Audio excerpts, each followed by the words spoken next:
Hello and welcome back to the Dungeon Naheulbeuk Best Builds Part 2. I'm at the beginning of Chapter 6, so I've changed a lot of my thoughts and revelations I've had about the skills. I've had time to test out a lot more as well, just to see what works better on the characters and what just doesn't work anymore. So at the beginning of the Chapter 3, I think my last build was, or build guide was, I had a different kind of set of skills, and now I've kind of changed it again to this. So we'll start with the Ranger. So on the Ranger, the Ranger can now wear heavy leather armor.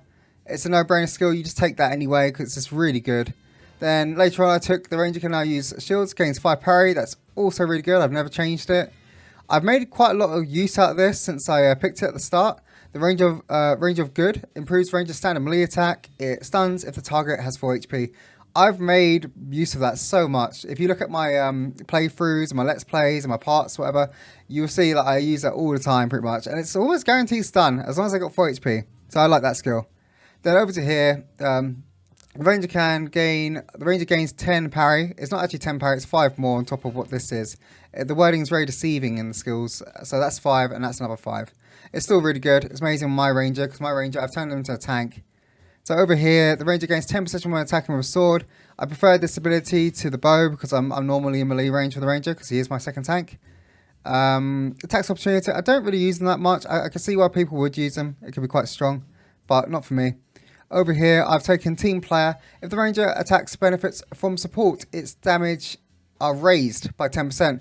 I've made a way of using this, so I've always got someone helping me out with a target. 10% more damage is actually higher than 2 strength. And I've got like almost 71 precision here, plus this, that's 81 precision. So I'm hitting quite a lot anyway, so I don't really need the agility at this moment in time. This just really sucks. I wouldn't take that ever. So I'm going to take that, and I'm going to take that one afterwards, try and buff the Ranger's damage a bit.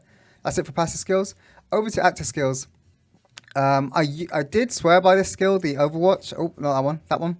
I did swear by a skill, the Overwatch. Really good in the early game, up like levels 1 to 4, I think 1 to 5 maybe even. Really strong, but later on the mobs will start AoEing you down and breaking your Overwatches. And you're always really clumped up, and the mobs always have loads of range attacks. So later on, progressing into mid to late game, this skill isn't as good, even though at the beginning it is godlike. Absolute godlike at the beginning, when you have less skills, less things to do. It's really good. So I've taken this instead. Tactic protection raises all resistances, parry and dodge chance of all allies until the end of combat.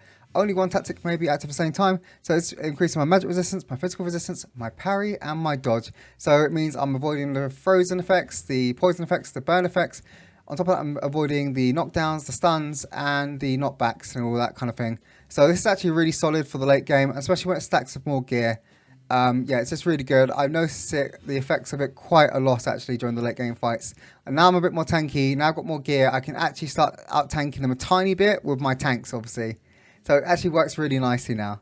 Whereas at the beginning I would never have taken this. I would always stick to the Overwatch at the beginning and take this as I progress into the mid to late game. So over to here. I'm not so keen on the first aid, knocked over and stunned. I don't actually get that effect enough. So if I had a choice, I'd probably move that over to here. For the burning poison. I get burned and poisoned a lot more than I get knocked over and stunned at the moment. It may change a bit later on, but I feel like, yeah, I'll probably change that over to there. So over on active skills, Hurtful Blow, I've kind of taken as a placeholder kind of thing, just because it seems okay sometimes. It allows me to like, kind of get in there, turn the focus away from my rogue or someone to get backstabs in, or to make it so they don't get attacks opportunity, they try and run past. So the range is kind of like utility. There wasn't really much else to take. I don't really like the poison shot bolt. It doesn't do enough damage and it doesn't warrant me spending stamina on that. So yeah, I'm not so keen on that at all. Yeah, so I took that. And I also took the Shield Bash. Shield Bash is actually really strong for the Ranger. Shield Blow right to the face, target takes damage and is stunned. It only does 50% damage, but the stun's actually quite reliable. Ranger's got high precision anyway. So most of the time you are ending up stunning something, so it's quite nice. And then over here, I took the Destabilizing Shot. I haven't had enough chance to try this one out, but so far it seems pretty solid. It does 100% damage, which is nice. It has good range on it. It reduces their dodge and parry and cancels their attacks opportunity. So far, this is really good at utility. Ranger is utility. He's a jack of all trades, master of none. So this is actually pretty good on him. Let's have a little quick look at these talents over here that I chose over. I didn't go anything in the poison shots, so I'm not going to cover them. I just don't think they're worth it at all. The Hurtful Blow, I'm not so keen on the Hurtful Blows either, just because this increases my damage to like by 20%, reduces their courage, doesn't even say how much by, and this one changes it to a range attack and just increases damage a bit. Yeah, it's just, I don't know about that. And then over here, this increases its damage by 25%. I'm not so sure that's actually that strong either. Maybe later it'll be stronger when you get a 40% increase plus protection, but for now, no. I do want to try this one out properly. In the first, like, I think levels 1 to 4, I don't want to keep buffing up because I will just die. But now I've actually started to be able to tank them and out-heal them, I can probably actually afford to have another buff. So I think when I level up again, I'm going to respec again, take this point out of here, take this point out of here, go down here until the last one, because I don't think this is worth it. The first two, I don't think they're worth it, but this last one here, that gives me 2 movement and 15 precision. That might actually be worth it to cast at the start of the fight, because movement's really good in this game. And if I can get behind people and get to people quicker and all that other stuff, it's actually really strong. So I'm actually going to give that a go a bit later on. That's my thoughts on the Ranger. Oh, and also, before I leave, the stats. I've just literally pumped agility to about 71. I've kind of stopped it there because he gets 10 from his sword anyway. Otherwise, I would bring that up to 80. I might bring it up to 80 at a later date, but for now, I'm keeping it around 70. And I've just started putting points into strength, so he has more damage. His damage is very, very, very lacking into the mid to late game. But yeah, that's the Ranger now. So, over to the Dwarf. So, we'll start with the passive skills again. As you can see, I've taken Stoneborn. The Dwarf gains 2 max health points per level. This effect is retroactive. Then Stoneborn 2, that has the same thing. So that's actually 4 max HP per level. As you can see, his HP is massive now. He's a proper tank. He never dies, ever. So then, his passive skills, they're just really shit. They're not very good at all. So I had to take the less worse out of the worst. So I take an Iron Beard. The Dwarf gains 3% physical resistance and magical resistance. It helps a bit, I guess. And then this one, the Dwarf gains 3% physical resistance and 10% magical resistance. That's pretty good as well. As you can see, my physical resistance and magical resistance is fairly high. 42, 49. He never really gets CC'd at all, which is good. Yeah, unfortunately, I had to take those just to progress in the tree. Otherwise, I couldn't actually go down to here anymore. So I had to take them. So then over to the next tier, the Dwarf gains 3 parry. It speaks for itself, the Dwarf gains 3 parry. Parry is pretty good on the Dwarf. As you can see, he's got 39. And that puts up to, it was 36, it goes up 39 with that talent. Pretty good. Nothing else here is really worth it. 20 max stamina might be okay. I like the parry, makes him tanky. I can get stamina other ways. Over to here. So I had a choice between, obviously I couldn't take that because I didn't take the first one. Then on here, this increases my parry by 2. It says 5, but it's the wording, it means 2. So that's 3 plus that, it means 5. And then over to here, the strength. Strength is very good, actually. I've just been testing this out. Improves the Dwarf standard melee attack. It inflicts a 3 minus protection penalty for 1 turn. More of a team player skill. Most of the time in a fight, I end up, just smacking around with the Dwarf, trying to finish stuff. And I normally run out of stamina fairly fast. And just wait for him to regen. And I end up using melee attacks more than most of the cast, actually. So then over to active skills. I've gone, that's ready, you already start with that skill. I've taken this one, which is the Whirlwind, and then the stun as well. 50% chance of stunning people around you in the tiles. This combined with the Ogre throw. So what I'd normally do is I delay the Ogre's turn, I delay the Dwarf's turn right to the end so all the enemies move and kind of grouped up. And then I throw the Dwarf at them. And then when he lands there, he gets like a really nice stun, and he gets the damage from the Dwarf throw of the Ogre, which is really nice as well. So it's just a really good combo. All you have to make sure you do is make sure the Ogre has more courage than the Dwarf, so the Ogre goes first. And that's literally the key to that tactic. It actually works really nice. Tin Can's really strong. A lot of times that saved my Dwarf on countless occasions and made him just impossible to get past and impossible to kill and stuff. It's really nice, Tin Can. The taunt's been very hit and miss. It's like a chance of inciting them to attack him. It's not like a guaranteed taunt like you have in other games where you're like, come here and fight me, and you know they're going to fight you. It's kind of like, they might fight you, they might not. Anyway, it helps a bit. It takes off like Overwatches, it takes off attacks opportunity, and it reduces their courage, so it's quite decent. Then, I didn't really like the Thunder Fire charge. Most of the time when I could Thunder Fire charge and do damage, I could just walked up to them and smacked them without wasting 50 stamina, and without it's just very gimmicky. I didn't like it at all when I tried it.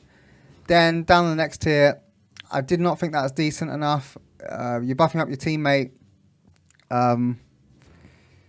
Yeah, you're buffing up your teammate. You're not doing damage. It's just a bit rubbish, really, a bit of fluff.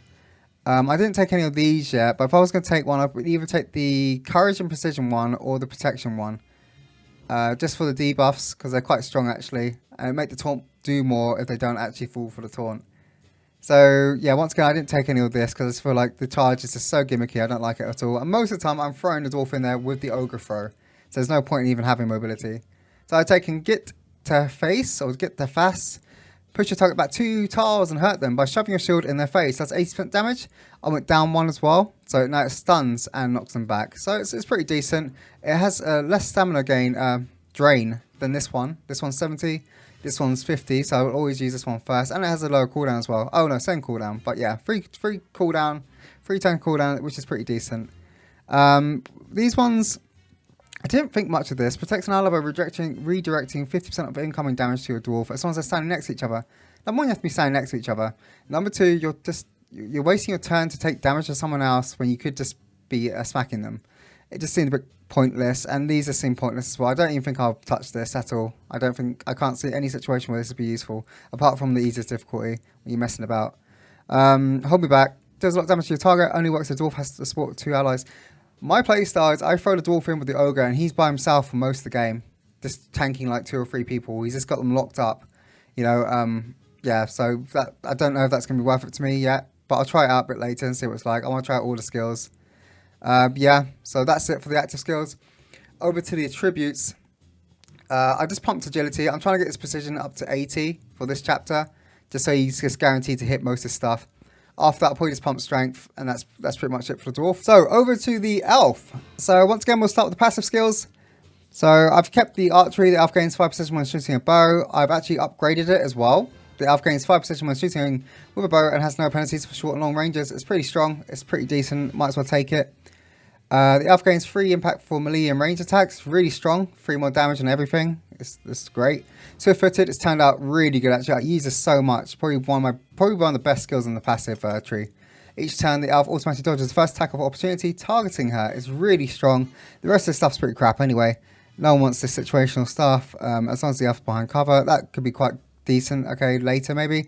All the mages though and range attackers seem to be doing guaranteed damage. It's not even like dodgeable half the time. It's just like it's guaranteed 100% chance to hit AoE stuff since chapter 6.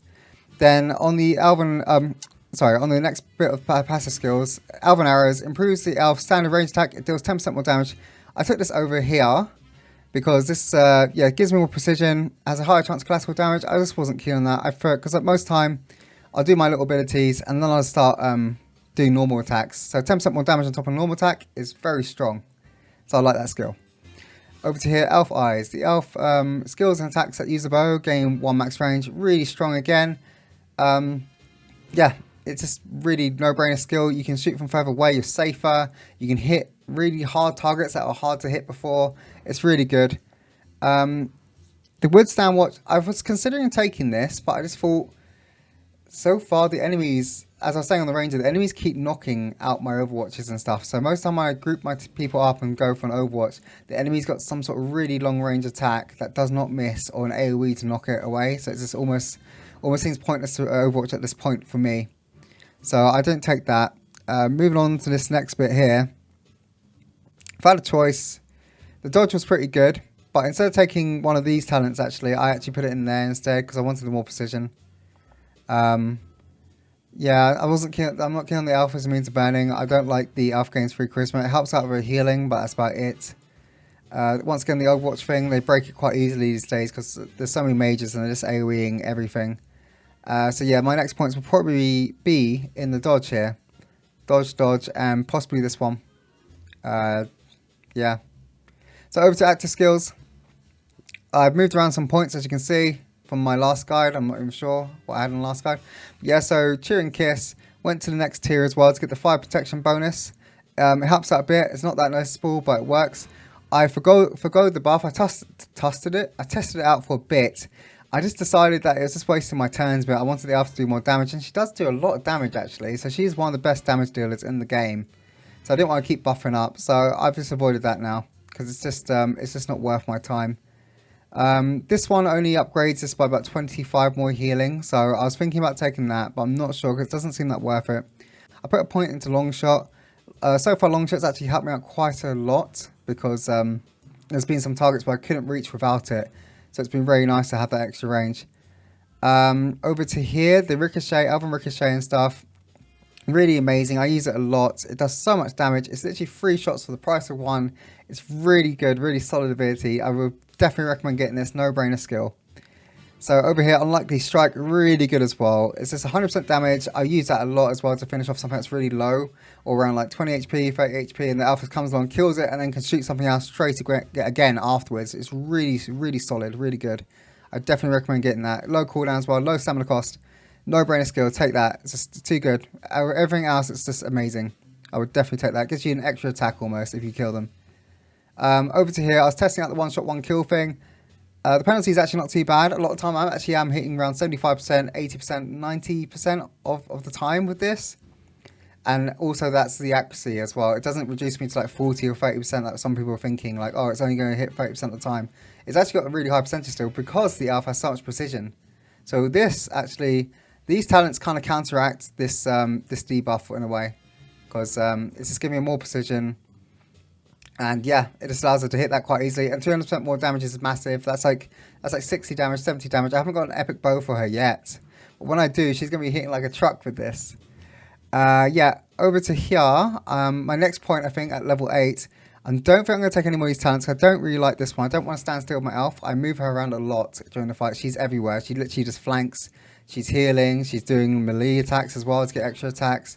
Yeah, she needs to be everywhere, so I don't want to stand still. It looks quite good on paper, but yeah, I can't afford to take that. So my next point will probably be in the immobilized and long shot, like I always wanted. And yeah, that'll probably help out quite a lot with yeah, the CC and stuff. And if not, I'll take the 150% more damage. But I'll decide. I'll try them both out and see which one's best and get back to you on that. Right, and then attributes. I've literally just taken the elf's agility up to 72. Agility, her precision up to 72 using agility, and I've just started pumping into strength because she has so much precision anyway in her passive skills. She's literally got 82 precision already. It's what I want to aim for in the first place. So I've just started giving her loads and loads of damage, and she hits like a truck, as I said. So 13 impact. She's pretty strong. That's the elf. So over to the thief. As you can see, I've clearly changed a lot of talents around. I've been doing so many tests on him, testing out different things, seeing what works, seeing what fits him. So I'll start with the passive skills. With the passive skills, the thief can now wear heavy leather armor. You have to take that. If you don't take that, you don't get any upgrades. So you literally, it's compulsory to take that. It's just, it's not really a choice. Then you got the higher chance of disarming traps during combat and exploration. This isn't as good as I thought it would be. I didn't come across that many traps, and any traps I came across, I could actually avoid them, walk past them, walk around them. I could probably still disarm them. I had like 75% chance to disarm them instead of 100%. And in combat, the traps don't do that much damage. At early game they do, but late game they hit you for like 6 or 7 damage, and it's barely even point disarming them because you waste a turn disarming them. So it's just, yeah, I didn't really like that skill in the end. Over to here, Bomberman. This skill, you have to take it. If you don't take it, you're missing out so much utility on the thief. This is literally what makes the thief the thief. It turns like all the bombs, like the ice bomb, the what's it called? The barrel bomb and stuff like that, the one that leaves a puddle on the ground that makes them slip over. It turns them into like a 4x4, 5x5 tile. So they can literally, you can just AoE everyone down, freeze everyone, make them slip over. It turns like all the bombs, like just insane. It just gives them so much utility. So if you just give them like a 3-slot belt and just let them rain down bombs, it almost feels like cheating actually. Sometimes I'm like, I don't want to use a frost bomb in this fight because I feel like it's a bit unfair. Or I don't want to use this, it feels a bit unfair. So yeah, it's really good that I wouldn't like not take it at all. I feel like the heavy leather armor and this are compulsory on the thief. Absolutely compulsory. You have to take them. So over to passive skills. Sharpened daggers improves the thief's standard melee attack. It deals 50% more damage against enemies with status effect. I do so many status effects. My allies do so many status effects. It's really good. 50% more damage. That's massive on the thief. Really big. Especially now I've got an upgrade to my daggers and stuff. He's hitting like a truck. Then over here, the thief does 10% more damage to target suffering from a status effect. It's literally the same as that. It's just, yeah, so it's that plus that. That's 60% already. 6% more damage. Almost double my damage just from having a target have a status effect. Then, I didn't really like going down here just yet. I think if I go down here, I'm going to take the 3% more critical hit chance. But that's only when they have a status effect. So instead of taking that, I went into here, took the 5% critical hit chance, plus another 5%, that's 10% altogether. So the thief's got 10% critical hit chance. The reason I took this because the thief is barely ever next to anyone. Well, he's not adjacent to anyone anyway. He's normally always in the back of them. So 10% critical hit chance is actually fairly reasonable to get that. Yeah, after that, I'll probably take this 3% more crit, or I'll start going into where is it? Either this one for more critical hit chance. I'm not so keen on these last talents here, just because this one only works if he's on 4 HP. And my thief is never on 4 HP anymore because they got so much. The enemies have so much AoE, it just doesn't happen. And this one, the thief gains 1 agility plus 2 dodge. Yeah, he's got a fair amount of dodge already. And 1 agility isn't a lot in the grand scale of things, just because his precision is already at 80 for me. I've just been pumping agility the whole time. I'm going to start pumping strength later on, just to make sure he doesn't miss, because he misses a lot. So over to active skills. I took Caltrops, immobilizes them. Caltrops of poison, works really nicely, love it. It's just this skill, I probably cast it probably 2 or 3 times each fight, and it does wonders, especially when it actually works and it doesn't get resisted or immune. Over to active skills. I barely ever use a sneaky strike, but there's nothing else here that's actually that decent. When I do use it, it does a lot of damage. Obviously, it does 200% more damage. It poisons them. So this poison plus this poison works really nicely with the status effect and the status effect. So that's 6% more damage to the poison. So it works really nicely. It's just really good synergy with those talents. So that's why I've taken that. Down here to the Modicales Blinding Powder, however you say that. Anyway, that's really good. Reduce their precision. It can break Overwatch, which is quite easy. It's guaranteed to hit. It's a low stamina cost, and it hits in a nice AoE. So it's just really strong in general. I really like the skill. So over to here, Cowardly Finish. I mean, this skill, a melee attack that gives 1 action point back to the thief if it kills your target. It's actually pretty decent. I didn't utilize it that much because the thief wasn't doing that much damage when I got this skill, because he had a really low tier daggers. He doesn't get like epic daggers until like chapter 6, which really holds him back a lot. So I would be using the skill a lot more if I could actually kill them in time. Still, it's a very solid skill. It's very similar to the alpha skill. When she kills something, she gets another attack. So it's really decent. Take it. I've actually upgraded it as well, as you can see. So now it does 100% more damage. So it's literally guaranteed to get my action point back, just like the alpha skill is. Yeah, really strong. I'd definitely take this. So I got rid of this one, the slash tendons. I just never really used it. And when I did use it, it just didn't really do anything because they never ran away. If I slash tendons them, most of the time they'll just start hitting the thief. They won't start running around being like, oh my god, my ankles are bleeding. So it's just a bit shit. Over to Poison Bolt. Poison Bolt was really useless as well. Anytime I ever thought, oh, maybe I should have Poison Bolted there, I could have just crossbow bolted and did about the same amount of damage. And not wasted my stamina, and yeah, it just wasn't that decent. I never even got to try out the upgrades to it because I just didn't think they were worth it over the stuff I've taken here already. All this stuff is all really decent. I haven't tried out Nervous Burst yet. I just feel like the thief just needs a bit more precision or a bit more gear. And after that, I'll grab this. And that probably is my next talent I'm going to take, actually. The thief trains up to 3 attacks on his target. Each attack suffers additional -10 precision penalty. Any missed attack stops the combo. I just think it would be quite, yeah, very strong, actually. Not quite strong, very extremely strong. Just time it more precision, time it more gear, and I'll take it. And I'll see what it's like. Crippling Shot. I can't see it being that strong. I don't think I'll ever take that unless I have no choice, because I'm probably going to go here, and I'm probably going to take the poison gas after that, just so I can like poison a massive group of enemies. And after that, I'll probably go into one of these, probably this one that reduces the precision penalty by 5 instead of 10. Yeah, I think that's what I'm going to do. So over tributes, as you can see, I just pumped agility till I had 18 precision to make sure he doesn't miss, because he does a lot of damage now with the epic daggers. And after that, I'm going to start just pumping all the strength. That's the thief. So, with the Barbarian, we'll start with the passive skills. So this is a no-brainer. The Barbarian can now wear heavy love armor. If you don't take this, you don't get upgrades. So you have to take this. It's compulsory. Just whether you like it or not, you have to take that skill. You can try and go without it, but as I said, you won't get any armor. Over to here, sword training. The Barbarian gains 10 precision when attacking with a sword. That, I got 80 precision. That makes it 90. That makes him almost, you know, doesn't really miss. And he hits like a truck anyway. So he's just like hitting so hard and not missing. Over to here, tough guy. The Barbarian cannot be weakened when he loses health points. It's okay by itself. It means when he gets weakened, he doesn't get weakened. He doesn't get any debuffs or anything. And then it leads on to this. So when he is below 50% HP, he gets enraged. And that will give him 5 more damage on all his hits, which is really big for the Barbarian. He hits like a truck anyway. And then he has 5 more damage on top of that. It's just really good, really solid. I didn't really like the bow. Most of the time, because the Barbarian has so much movement, he has 5 movement, he can just run to any melee battle anyway. So if you are shooting with your bow, most of the time you're doing something wrong with the Barbarian, or you just can't move and you're rooted. Yeah, so I didn't take that. I tried this out for a bit. The improves the Barbarian standard melee attacks and has 20% of stunning people when you hit them. It was alright. When it worked, it worked. When it didn't work, it didn't work, if that makes sense. So most of the time I didn't really notice when I did it. And when I did do it, it wasn't really when it was needed. So it was 2 RNG. I don't really run out of stamina on my Barbarian at the moment, so I didn't really bother taking these. I'll try them out. I started going to here. The Barbarian gains 1% critical hit chance.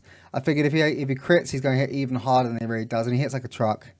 So I'm going to keep going down there and take these 2 as well, my next points probably. And I've taken 2 strength. I'll probably take another 2 strength here. So strength, crit, and I think that's me done because I think the level cap's level 10. Agility, I don't really need it anymore because as you see my precision is massive. And I don't think he needs the extra movement speed because yeah, you literally have to take that, which is a bit rubbish, and then take that as well. And he's already got 5 movement tiles, so I don't think it's needed. Over to the active skills. I changed this around so much. I tested out so many things. So obviously I've kept the war cry that has 10% more damage.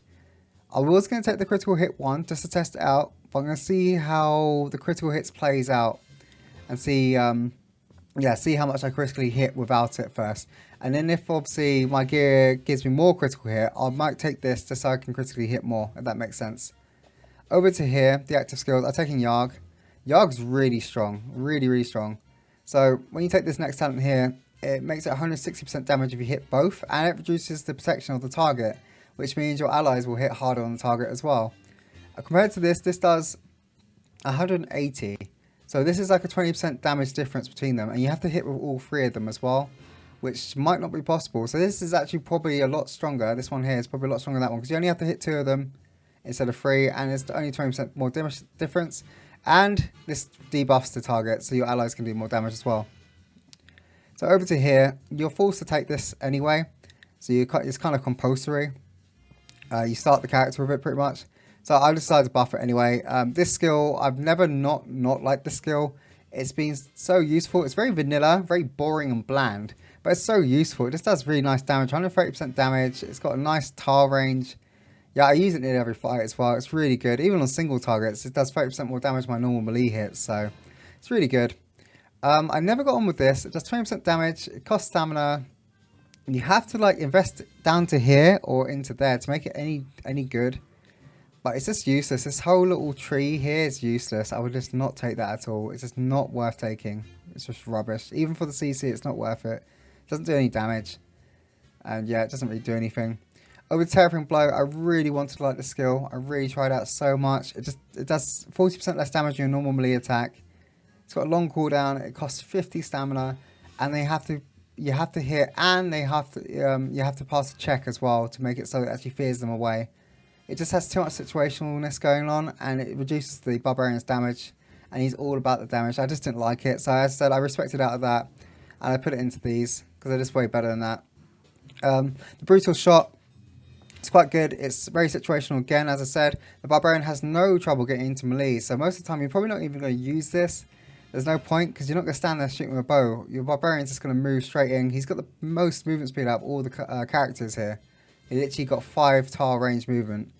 And on top of that, he can take a ferocious pounce that allows him to even jump into the combat and does massive damage. This thing's a beast. Does 100% damage, doesn't miss, and just does so much damage and gives him so much more mobility. He doesn't even need this. He's got so much mobility in the first place. He does not need this ability. But yeah, this makes him even more of a godlike creature. Yeah, this was a bit rubbish. I wouldn't recommend taking that. Down to here. I didn't get to try these out, obviously, because I didn't take the Brutal Shots. This pushes them back. This ignores target protection. I mean, it could be okay in the long run, but I think this is the most optimal way of building him out of these active skills so far, up to level 7. I want to try this out, see what it's like, but I can't see it being that good just because it takes 2 turns to go off, unless the damage is out this world, but I don't know. Right, so, tributes wise, I just pumped agility until I had 80 precision, and now I'm pumping strength, and it seems to work out quite nicely. I haven't really put anything into constitution or anything, so he's just, yeah, he's just really, really massively strong, the Barbarian, and that's the Barbarian. So, over to the Wizardess. I'll start with the passive skills again. So over here, I took 25 max astral energy, 5 astral energy per turn. Then I went 10 astral energy per turn. So that, yeah, goes 5 plus another 5, that's 10. Then I took the 5 dodge, and I also took Wizardess spells gains +2 to her max range. Really strong, really solid. I do not regret taking that. It's so good. You just get so much more utility just having that. It's incredible. If you don't take that, it's crazy not to. These are just rubbish. They're too situational. No point taking that because I've already got so much regen here. I never melee anymore. Not melee. I never do range attacks anymore. So these were just useless. There's a 50% chance of burning. This one has chance of being frozen. The RNG as well. And I'd never melee. I normally always casting something. So I went down to here. The Wizardess gains 10 impact. Damage bonus linked to intelligence, but also gains -10 precision penalty. The thing is, out of all my spells, if you look over here, the only one that actually requires a check to hit, a chance to miss, is the fireball. Only the fireball can miss. All my other spells are guaranteed to hit. So, yeah, as you can see, I don't really need to have more precision. So I took the 10 impact because that just gives me 10 more damage on everything. It's really insane, especially when you're AoEing stuff down with all this stuff. It's crazy. Thoughts on this? I just don't think this is worth it. You can get precision quite easily, and most of her skills that I've taken here, they don't miss. So there's no point having more precision on skills that don't miss anyway. I'm probably going to go 2 into intelligence here, then another 2 into intelligence, protect those 2, and I probably might even take this actually, with the 5% critical failure. 5% is quite low, you know, it's 95% to succeed. You've got to think of it that way. So I'm probably going to go those 3 next. Over to the active skills. So I've taken Wazza's Whirlwind. I've upgraded it to have a stun. 50% chance to have a stun. I've got rid of Nazma's Slap. It needed a skill check to hit it, as in like most of the time I only had 60%, 70% chance to hit. It just wasn't reliable enough, even though it was strong. I just couldn't utilize it. So I moved that point over to here, so she's got more healing. Her healing's increased by 35. It also reduces the cooldown by 1, which is very strong. You'll notice that. That comes up one turn faster than it would normally. And it's got a very low energy cost as well, so you don't really notice it hitting your mana. Summoning the Killer Bunny. I didn't like this at first because I needed the CC, and it didn't CC or do anything that I really needed. But what's happened is the Wizardess has gone from a CC'er / kind of like Overwatcher to a massive damaged beast. She is all about the damage. She is the ranged Barbarian or the ranged Ogre now. She's just become an absolute, yeah, just a tank. As in she's shooting out bullets, not because she's tanky, but as in like she's just turreting. She's just an absolute turret or artillery. So yeah, so she, yeah, with the Killer Bunny, this doesn't miss. And 150% more damage, or whatever her damage is at the moment with her epic staff. She hits like a truck, as I said. It heals her back. It gives her astral energy back. So in other words, when you use it, you get all of it back. You don't waste any mana, and you get your health back as well if she's low. So she barely needs healing now as well. Really, really strong. Doesn't miss. Good talent. But not, I don't think it's as good as on the early game, but good mid to late. Chapter like 5 onwards. So I tested these 2 out quite a lot, the Major Fireball and the Ice Boat. So the Ice Boat was really nice for yeah, Chapter 5, just because that extra freeze and CC really helped me quite a lot to win fights and just keep something CC'd. The Fireball just does massive damage, it's really good. I think that what made me choose the Fireball over the Ice Boat is, as you can see, her precision is 44. So what this means is I have to hit with the Ice Boat, which is probably like a 50 or 60% chance, maybe 70% chance to hit that. Most of the time it's 70% if I get a flank. Then on top of that, it has to pass a magical check. So if they resist it, it means they don't get frozen. They just take that 50% damage. Whereas the Fireball, it's always doing 130% damage if it hits. And then if they get burned, it's a bonus. It's doing bonus damage. Whereas this, like, the only reason I'd be using this is to CC something. The only reason I'll be doing this is to damage something. It's like, so I don't have to do, like, so in other words, this needs 2 skill checks to make it worth it. This only needs 1. And if it gets the second one, that's a bonus. Over to here, on the Hectic Hailstorm. Rain shards of ice over a large area. This can't miss either. So it's no skill check needed. I just kind of like, as you can see, the area, ooh, damn it. The area down here, that's the tile set. It doesn't miss. It's really strong. And then coupled with the extended range, I can hit that from miles away. And in chapter 5 and stuff, you'll see a lot of mobs, and chapter 4 as well, will use this on you. And you'll be like, damn, that was really strong. So over to these, I'm probably going to go into Major Fireball, a fireball that deals massive damage. The target starts burning, destroys destructible objects in one hit. It does 200% damage. It's really big. This makes it even more of like an artillery. It just nuke stuff like an atomic bomb. This one seemed okay. It puts fire on everything. It scales quite nicely with the Thief's passive, his status effect thing. But I'm going to test them both out, see which one works in my playstyle more, and go from there. But I'm leaning towards this one because the 200% more damage, this sounds really juicy. Right, I probably won't take any more of these, as I said, because I'm probably going to only have one spell that needs precision to work. As you can see, our precision is very low. Then over to here, the Firebirds. I don't think the Firebirds were as good as the CC. This is guaranteed to hit. I'm pretty sure this is guaranteed to hit as well. Yeah, it's just, I don't know. For me, I feel like the CC is better, and this is guaranteed to hit. Well, it's not guaranteed to freeze, but at least it's going to hit and possibly freeze, which is nice. Over to the attributes. I just put everything in intellect. Literally, that's all I can say. Everything's in intellect. Gold tier stat. Look at it. Look at her impact damage already. She's hitting so hard, it's insane. As I said, she is the Barbarian of the range category, or the Ogre of the range category. She does so much damage. She transitions so much from a CC'er into this unstoppable damage machine. That's Wizardess. So over to my favourite, or one of my favourites, the Ogre, the absolute juggernaut of the team. So I'm going to start with passive skills. So I take Ogre Breach and an Ogre Breach 2. You have to take these, otherwise you miss out so many secrets, so much hidden treasure chests and stuff like that. You just have to take them. Otherwise you just, yeah, you just lose out on so much gear. I don't know why they aren't like built into his character to begin with. And these are the situational crap anyway. I wouldn't even take these. The protection talent here is okay. I wouldn't mind taking that. It's not too bad. Gives them a bit more tankiness. This, I didn't find it that decent. I just thought it was a bit, yeah, it didn't really do that much compared to the Thief's Bomberman, which is probably the equivalent to it. Most of the time, the Ogre's not running around giving people food. He's doing damage because he hits so hard.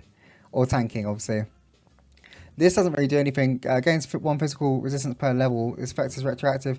So I'm level 7. This gives me 7 physical resistance. That's nothing. 7 physical resistance is literally nothing to me. Then the Ogre can now wield 2-handed hammers. This didn't get strong until the end of chapter 4 when he actually got a 2-handed hammer. Because until then you only get the first one, which is on par with his fists anyway, because his fists level up with you. So they actually, the damage scales with your level. Whereas later on, yeah, around end of chapter 4 you get a hammer, and that's when it starts becoming strong. So until you get like your first hammer, you might as well take something else and respec later and take this afterwards. Or you can just wait like I did and just wait till you get a hammer. Over to next line. Diet plan. The Ogre gains 1 movement. Really strong in the Ogre. He normally only has 3 movements, so it's really bad. He's like the Dwarf. Really, really slow. Take this, it goes up to 4. Take this again, it goes up to 5. He's moving as fast as the Barbarian now. I've got 2 Barbarians in the field pretty much. And one of my Barbarians has 258 HP. And can CC and do everything else. So imagine how strong this is on the Ogre. So really, really strong. I tried this out. It's probably be good at the early game, but as you can see, he's got 258 HP. 20 health points is not that good towards mid to late game. Once again, this is not going to really work that much. 2 times 7 is 14 physical resistance. I barely get knocked down. I don't think I've ever been knocked down the Ogre. Actually, he's got 40 physical resistance here. I've never seen him stunned either, so I wouldn't take these. Improves the Ogre's unarmed melee attack. Target has 20% chance of getting knocked over. 2 RNG, 20% chance. It's just so random. You don't know when you're going to get it. And on top of that, you want a hammer. Hammers are really cool. They're strong. So if you take this, you can't use your hammers. Over to here. The Ogre gains 10 impact but loses 5 precision. Take this. No brainer. If you need that precision, just start stacking back into agility. Keep pumping that. As you can see, my precision is still pretty high. It's 66. I hit most of the time, and I'm doing 10 more damage on each hit. Really, really strong. So over to here. I think my last 3 points I'm going to put into the passive skills, will probably be strength and strength. Trying to think what else actually. Probably one in protection as well. Yeah, I think that's probably the best. So I'll probably go 3 strength plus 3 strength. That'll be 6 strength altogether. So that's 6 more damage. And after that, I'll go into 2 in protection, just for a tiny bit more tankiness. And there's nothing else here really worth taking. Over to the active skills. Yeah, I don't like Swellbuck. I don't like. The gas is always really good.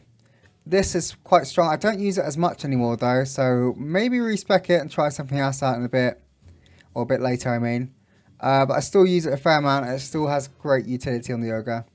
This is really strong. The Nolo, really strong. I got the one that ignores her protection, so I just line them up, slap them all around. It does so much damage. This, the Dwarf throw. It may look really gimmicky, but it's really strong. Like, insanely strong. Probably one of the best abilities in the Ogre's active skills, apart from the gas.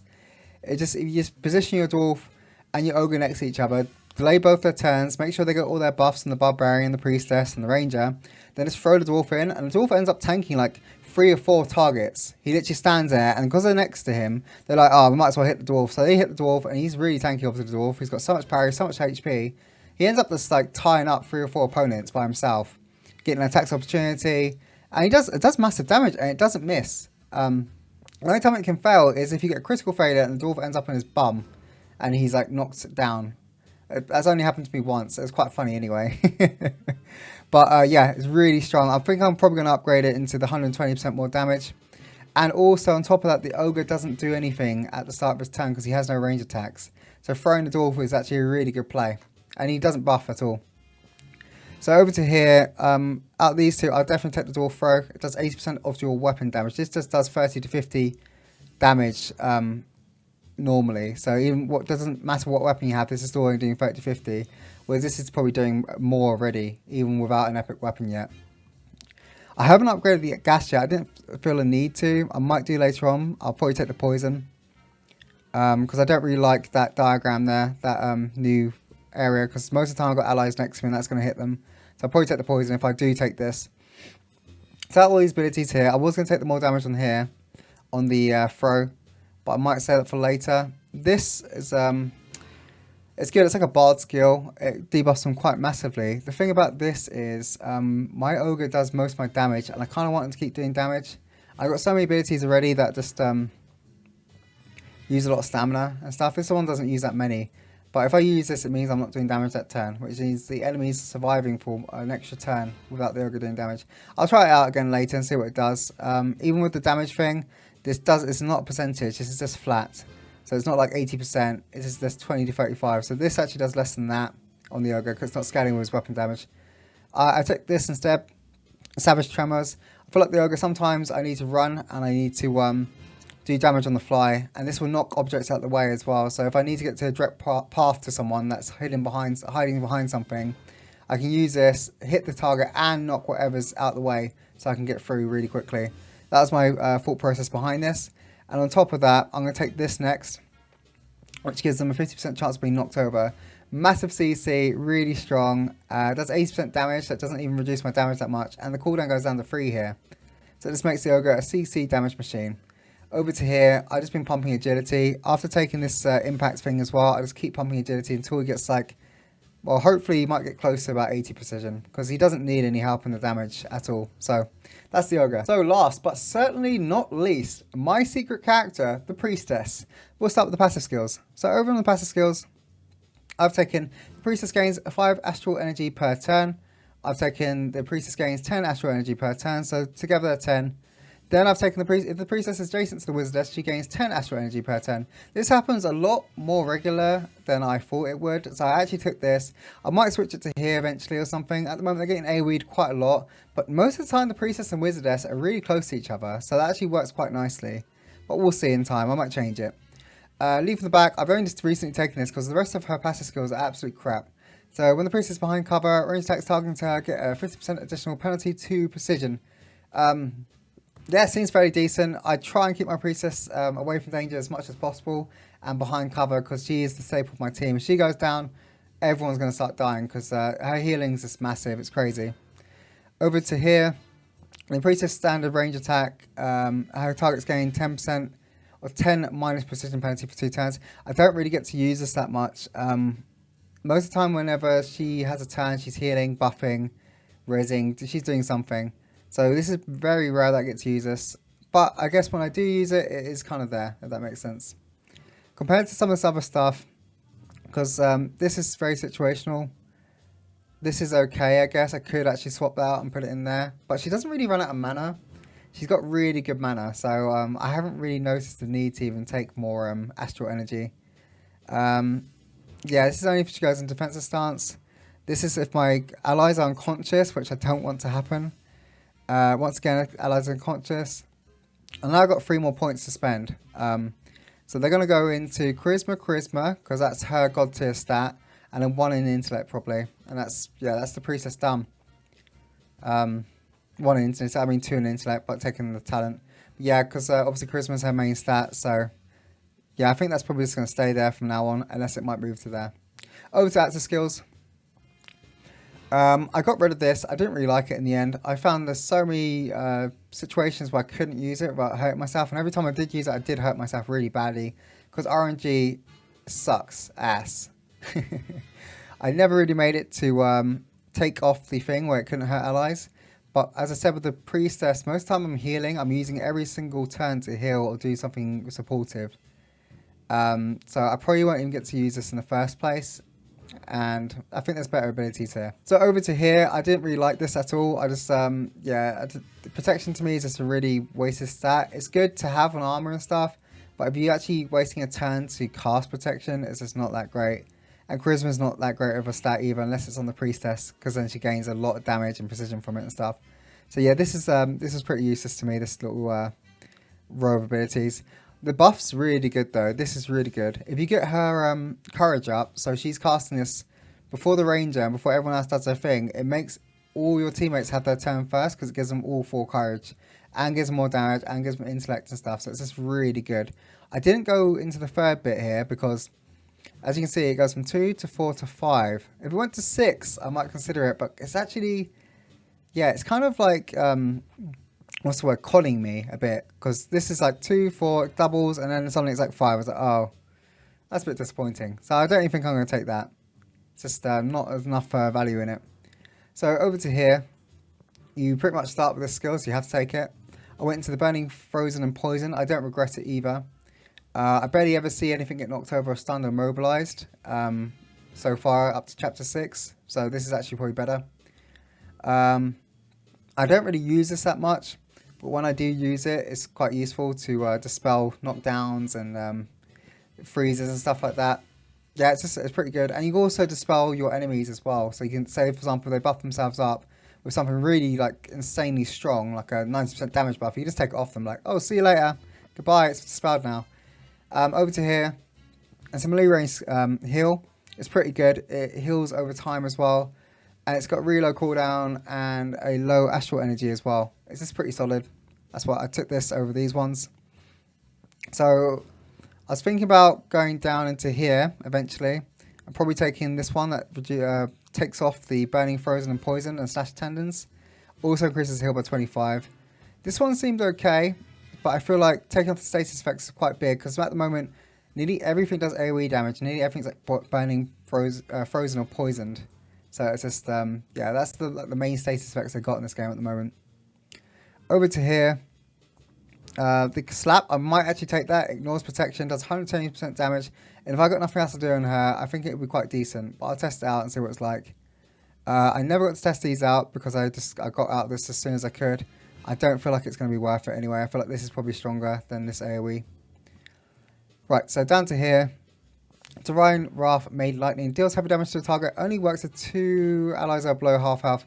That happens to me quite a lot, to be fair, that they're below half health. It probably could be quite strong, but it's not something I really want to plan for, because sometimes I'd be like, oh, is this skill up? Oh no, I haven't got 2 allies below half HP. So yeah, I don't know. Very situational. I don't think I'll use it. So I took the Healing Wave.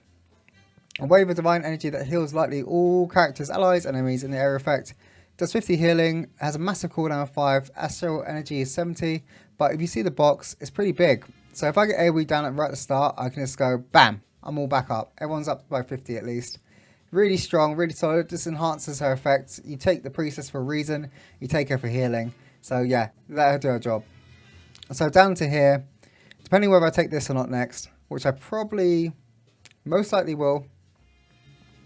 I'll go down to here, but I think I'll take the smaller range again because there's no point healing the whole world and the enemies as well. That's going to really suck. So I'm going to take the one that increases the healing up by 30, just in that small box. And over here, if I had to choose between these two, I'm tempted to take the box. So I got like another thing to pair with the, what's it called, the Wazar, as in more AoE damage, so I can give those mages a taste of their own medicine. But this will be quite strong as well, because it does 120% damage and reduces their protection as well, and ignores their protection. So it's quite a good team ability that. I'll see what the enemies are like later, and see after chapter 6, see if they're more like hoardy, where there's like loads of them, or see if they're more like I need more single target stuff. So I'll probably decide from there.